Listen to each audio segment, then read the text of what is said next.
आपण को ये बाइट माध्यम कह मालिक भी शुणे जदि आम कथार आज शुणुना काली शुणे न शुणिले जो यात्रा पार्टी करना कि सब बांधिक कबाड़ी बिकिबे अश्लीलता हूँ गोटे पॉइजन जानते तो यहाँ कला संस्कृति अपहंस कर जी कर जो अश्लीलता को प्राधान्य से दौरान आ सरकार गोटे जी कह भूल कह 50टा जगह जदि एमती अश्लीलता आर्टिस्ट जाऊँ 2टा कमिटी फुल हो 48टा कमिटी लॉस कर प्रश्रय केवल मालिक मैंने दौरान सब मालिक नुह कि मालिक बहुत मालिक अच्छा से स्टेज को चढ़े दौना कि मालिक पार्टी चलूनी सी अहैतुक रेट नौ जो जगह कि कमिटी मान उस्कई आर्टिस्ट क्या लोक हो कि आर्टिस्ट जो आऊँगी कमिटी एपटे लॉस करपटे पुणी 50,000-60,000 दे आर्टिस्ट आनुची जो आर्टिस्ट आनुची सेपटे भी लॉस हो नहीं गढ़िया पड़ा ये सेन्स आमर यहाँ 2021 आरंभ आमर यहाँ गवर्नमेंट अप्रूव होती मालिक मान जो अहेतुक रेट जो जुलुम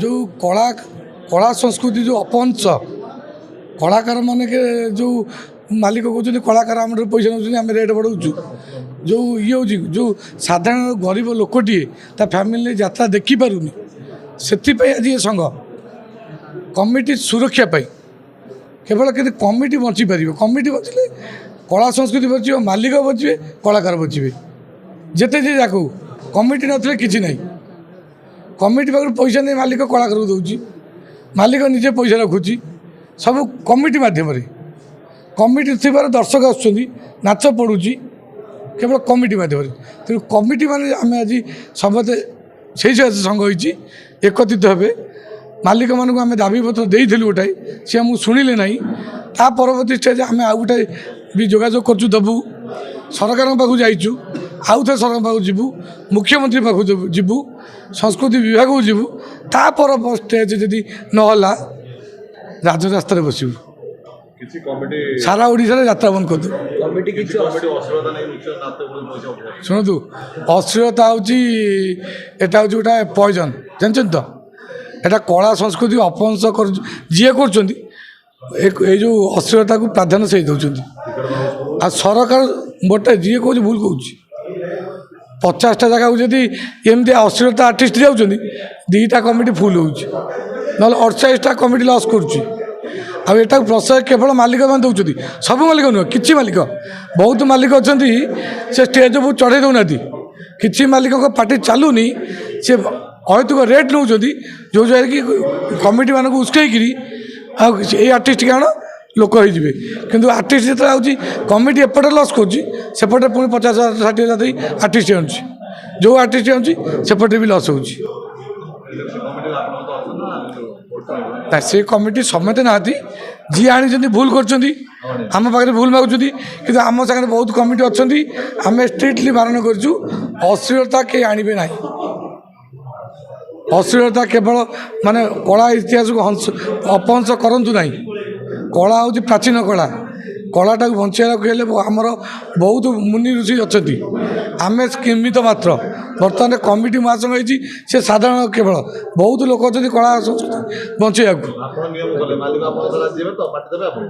से तो हूँ कथा मालिक दबा बाउंड आज शुणे काली शुणे न शुणिले घरे बांधिक कबाड़िया बिकिबे मुझे कहूँ आपण को ये बाइट माध्यम कह मालिक भी शुणे जदि आम कथार आज शुणुना काली शुणे न शुणिले जो यात्रा पार्टी करना कि सब बांधिक कबाड़िया बिकिबे महासंघ मु 2020 मसीह जिते गठन है सेबेठू मु अच्छी आमर प्रथम है आम मालिक मैंने जो शोषण कर विषय किसी एक्शन नापे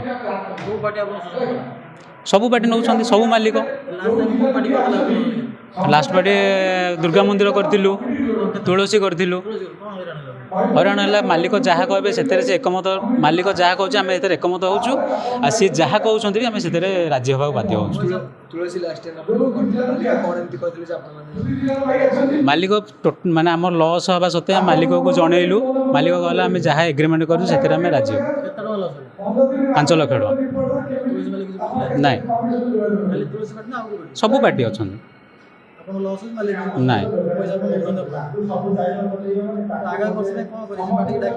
ନାଇଁ ନାଇଁ ପାର୍ଟିକି ଡକାଯିବ ନାହିଁ। ଆମେ ନିଷ୍ପତ୍ତି ନେଇଛୁ ଯେ ଢେଙ୍କାନାଳ ଡିଷ୍ଟ୍ରିକ୍ଟ, ଢେଙ୍କାନାଳ ଜିଲ୍ଲା ଏବଂ ଅନୁଗୁଳ ଜିଲ୍ଲା, ଦୁଇଟା ଜିଲ୍ଲାକୁ ଏକାଠି କରିକି ଆମେ ରେନି କ୍ୟାମ୍ପ ପକାଇଦେବୁ ନାହିଁ, କୌଣସି ଯାତ୍ରା ପକାଇଦେବୁ ନାହିଁ। କାରଣ ଆମ କଥା, ଆମର ଯେଉଁ ରେଗୁଲେସନ୍ ଅଛି ଯାହା, ଆମେ ସେଇଥିରେ ମହାସଂଘ ଯାହା ନିଷ୍ପତ୍ତି ନେବ ଆମେ ଭିତରେ ଯିବୁ। ଆଜ୍ଞା, ଯେପର୍ଯ୍ୟନ୍ତ ମାଲିକମାନେ କିଛି ତାଙ୍କର ଆମ ନିଷ୍ପତ୍ତିରେ ନ ଯାଇଛନ୍ତି ସେ ପର୍ଯ୍ୟନ୍ତ ଆମର ଅସ୍ଥାୟୀ ରୂପେ ରହିବ। ଆମେ ଚାହୁଁ ଯେ ଆମର ସବୁ କ୍ୟାମ୍ପକୁ ପିସି କରୁ ଆଉ ଆମେ ଯାହା ବି ଆମ ରେଜୁଲେସନରେ ରଖିଛୁ ତାହା ସେ ମାନିବାକୁ ବାଧ୍ୟ ହେଉ। ଆମେ ବି ସରକାରଙ୍କ ପାଖକୁ ନିହାତି ଆମେ ସରକାରଙ୍କ ପାଖକୁ ଜଣାଇବୁ।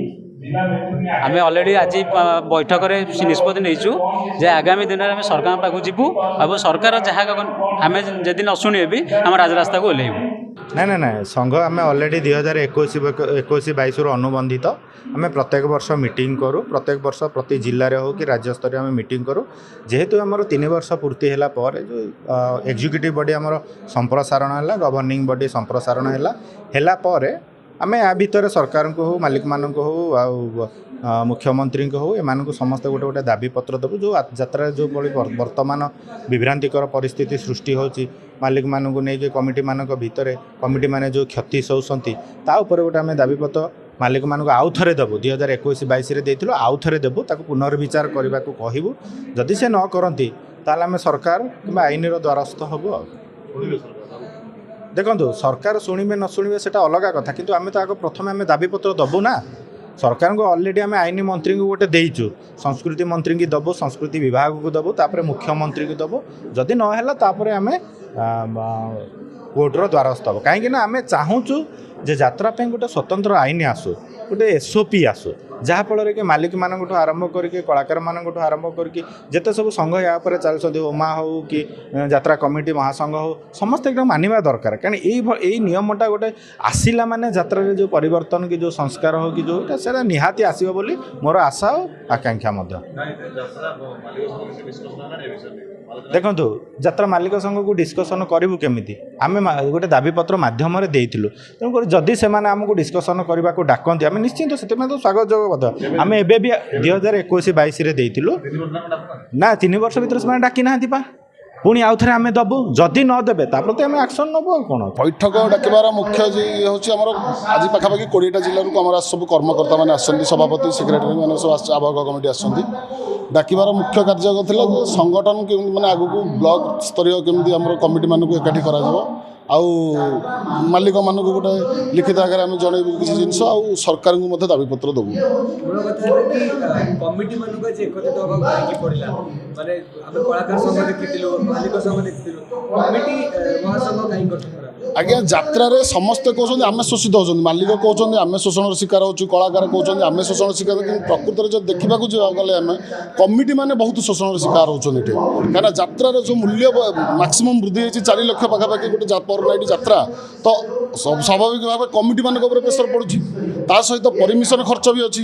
ପରିମିଶନ ଖର୍ଚ୍ଚ ପାଖାପାଖି 2 ଲକ୍ଷ ଟଙ୍କା 4 ଦିନ 5 ଦିନ ଯାତ୍ରା କରି ଆମ 2 ଲକ୍ଷ ଟଙ୍କା ପରିମିଶନ, ମାନେ ଘର ଭଡ଼ା, ପରିମିଶନ, କାଠ ଜାଳ, ତାପରେ ପୁଣି ଆପଣଙ୍କର ଡିଜିର ତେଲ ସବୁ ଖର୍ଚ୍ଚ ହିସାବ କଲାବେଳକୁ 2 ଲକ୍ଷ ପାଖାପାଖି ପଡ଼ିଯାଉଛି। ତେଣୁ ବାଧ୍ୟ ଆମେ ବର୍ତ୍ତମାନ କମିଟିମାନେ ଏକାଠି, ଆଉ ଯଦି ଏହି ସମୟରେ କମିଟିମାନେ ଏକାଠି ନ ହୋଇପାରିବେ ତାହେଲେ ଏଇଟା ତ ଦରଦାମ ଆହୁରି ବୃଦ୍ଧି ହୋଇଯିବ। ମାନେ ବର୍ତ୍ତମାନ ଗୋଟେ ଦର୍ଶକ ଯଦି ମାନେ ଟିକେଟ୍ର ମୂଲ୍ୟ ବି ବୃଦ୍ଧି ହେଉଛି, ଯେଉଁ ଟିକେଟ୍ ଆଗକୁ 150 ଟଙ୍କା 100 ଟଙ୍କାରେ ମିଳୁଥିଲା, ବର୍ତ୍ତମାନ ଟିକେଟ୍ ବାଧ୍ୟ ହେଉଛନ୍ତି କମିଟିମାନେ 400 ଟଙ୍କା 300 ଟଙ୍କା କରିବା ପାଇଁ, ଯେହେତୁ ବଢ଼ିଯାଉଛି। ତେଣୁ ଦର୍ଶକ ବି ମୁହଁ ଫେରାଇବା ଆରମ୍ଭ କଲେ ଗୋଟେ ଆମର ଯାତ୍ରା ମଞ୍ଚରୁ, ମାନେ ଯାତ୍ରା ଦେଖିବାକୁ ଦର୍ଶକ ବି ଆଉ ଇଚ୍ଛୁକ ନୁହନ୍ତି। ଆମେ କମିଟିମାନେ ଭାଇମାନେ একত্রিত ହେବାର ମୁଖ୍ୟ କାରଣ ଯେ ଓଡ଼ିଶାର ଗୋଟେ ପୁରୁଣା କଳା ଯାତ୍ରା କଳାଟି ଖୁବ୍ ଶୀଘ୍ର ବିଲୁପ୍ତ ହୋଇଯିବାକୁ ବସିଛି। ଯେମିତି ଆମର ଓଲିଉଡ଼ ଇଣ୍ଡଷ୍ଟ୍ରି ବର୍ତ୍ତମାନ ବୁଡ଼ିବାକୁ ବସିଲାଣି, ସେଇଭଳି ଯାତ୍ରା ଇଣ୍ଡଷ୍ଟ୍ରି ଦିନେ ନା ଦିନେ ବୁଡ଼ିଯିବ। ସେଥିପାଇଁ ବର୍ତ୍ତମାନ କମିଟି ମାନଙ୍କର ଲସ୍ ହେଉଛି। ଆଜ୍ଞା, ପରିପ୍ରେକ୍ଷୀରେ ଲସ୍ ହେଉଛି ଆପଣଙ୍କର? କମିଟି ମାନେ ପର ନାଇଟ୍ ଯଦି ଆମେ 3.5 ଲକ୍ଷ 4 ଲକ୍ଷ ଦେଇକି ଯାତ୍ରା କରିବୁ ତା ସହିତ ପରିମିଶନ ଖର୍ଚ୍ଚ ବି ଆମେ ବହିବୁ ତାହେଲେ ଦର୍ଶକ ତ ଆସୁନାହାନ୍ତି ନା ବର୍ତ୍ତମାନ ଦର୍ଶକ ଫେରୁଛନ୍ତି କାରଣ 400 ଟଙ୍କା ଟିକେଟ୍ ଦେଇ ଗୋଟେ ପରିବାର ସେ କେତେ ଜଣ ତାଙ୍କ ଯାତ୍ରା ଦେଖିବାକୁ ଆସିବେ। ଆଉ ଗୋଟେ ଭିନ୍ନ କଥା କୁହାଯାଉଛି କି ଲୋକମାନଙ୍କୁ ଆଟ୍ରାକ୍ଟ କରିବା ପାଇଁ ଲୋକମାନଙ୍କୁ ଡାକିବା ପାଇଁ ଯାତ୍ରା କମିଟି ମାନେ ହିଁ ଅଶ୍ଳୀଳ ନୃତ୍ୟ ପ୍ରସଙ୍ଗ କମିଟି ଆଜ୍ଞା ଅଶ୍ଳୀଳ ନୃତ୍ୟ କେବେ ପ୍ରସାଦ ଦେଇନାହିଁ କି ଦେବ ନାହିଁ କିଛି ହାତ ଗଣତି କମିଟି ଏ ଜିନିଷ କରୁଛନ୍ତି ସବୁ କମିଟି ଏ ଜିନିଷଟା ପାଇଁ ଦାୟୀ ନୁହନ୍ତି ସବୁ କମିଟିକି ଆମେ କାହିଁ ଦୋଷ ଦେବା କିଛି କମିଟି ଇଏ କରୁଛନ୍ତି କିନ୍ତୁ ତାକୁ ପ୍ରୋତ୍ସାହନ ଦେଉଛନ୍ତି ମାଲିକମାନେ ଯେ ତମେ କମିଟି ମହାସଂଘରେ ଅଛନ୍ତି ନା? ସେମାନେ ନାହାନ୍ତି ଆଜ୍ଞା ଆମର ତ ସ୍ୱତନ୍ତ୍ର ଲେଖାଯାଇଛି ଆମ ବାଇଲରେ ସ୍ୱତନ୍ତ୍ର ଅଛି ଯେ ଯାତ୍ରା କମିଟି ମହାସଂଘ ସହ ଯେଉଁ କମିଟି ରହିବ ସେ ଅଶ୍ଳୀଳତାକୁ କେବେ ପ୍ରଶୟ ଦେବ ନାହିଁ ତାଙ୍କ ଇଚ୍ଛାରେ ସେ କରୁଛନ୍ତି କାହିଁକି ନା ଯେତେବେଳେ ଶୁଣନ୍ତୁ ଏଇଟା ମାଲିକମାନେ ପ୍ରୋତ୍ସାହନ ଦେଉଛନ୍ତି ନହେଲେ ତାଙ୍କ ସ୍ପେଣ୍ଡାଲରେ ଗୋଟେ ମାନେ ଖରାପ ନାଚ କାହିଁ ହେବ ଆଜ୍ଞା ସେମିତି ମୁଁ କହିପାରିବିନି ଆମ ନିୟମ ହେଉଛି ଯାତ୍ରା କମିଟି ମହାସଂଘ ସହ ଯିଏ ଜଡ଼ିତ ରହିବ ସେ ଅଶ୍ଳୀଳ ନୃତ୍ୟ ତାର ପେଣ୍ଡାଲରେ ଚଢ଼ିବ ନାହିଁ।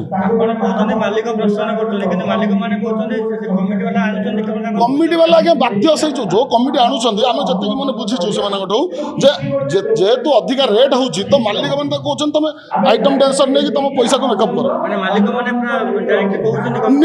ନିଶ୍ଚିନ୍ତ କହୁଛନ୍ତି ନହେଲେ ମାଲିକ କିନ୍ତୁ ତାଙ୍କ ପେଣ୍ଡାଲରେ ଗୋଟେ ମାନେ ଖରାପ ନାଚ ହେଉଛି ସେ କେମିତି ଚଳୁଛନ୍ତି ଯେଉଁ ପେଣ୍ଡାଲକୁ ସେ ରାତି ପାଇଲେ ମୁଣ୍ଡିଆ ମାରୁଛନ୍ତି।